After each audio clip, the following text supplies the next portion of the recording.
Ils rêvent depuis leur enfance de devenir footballeurs.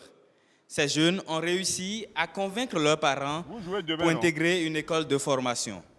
Installés dans certaines régions du pays, les centres ou académies de football constituent une pépinière pour les clubs et équipes nationales. Toutes les nationalités sont représentées au sein de Benin Foot Academy. Nous avons plus d'un effectif de plus de 150 pensionnaires, répartis en plusieurs catégories. Ça va des poussins jusqu'aux seniors. Les gamins débordent d'envie de découvrir le football professionnel. De la théorie à la pratique, ils reçoivent les techniques de base du sport roi. Nous avons un programme de travail et il y a des thèmes que nous développons.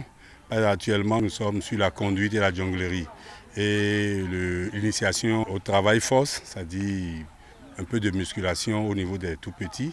Et de l'autre côté, vous allez voir les grands, eux, ils sont déjà en plein dedans. Au cours de leur séjour ou à la fin, ils peuvent avoir la possibilité de décrocher un contrat avec un club national ou international. C'est le cas de Hermas, actuel sociétaire de Ruelle-Malmaison, un club du championnat de football amateur français. Je suis arrivé au CFEC Academy à l'âge de 14 ans. Donc j'ai fait une formation de 3 ans. Déjà le CFEC c'est un club de transition qui nous donne déjà des opportunités de se faire remarquer. C'est comme ça que je suis allé en Europe. J'ai fait certains tests. J'ai été retenu.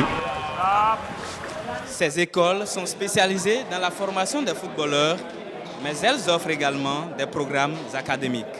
Nous nous occupons essentiellement de l'aspect pédagogique de la formation intellectuelle de ces pensionnaires.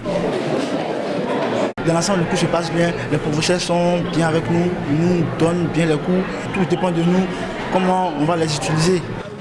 La gestion des volets sportifs et académiques de la formation est parfois pénible. Les pensionnaires ont déjà un programme qu'ils doivent suivre par rapport à la formation sportive. Et à l'école, nous avons également notre emploi du temps qui n'est pas toujours en concordance avec ce qui doit se faire dans le centre.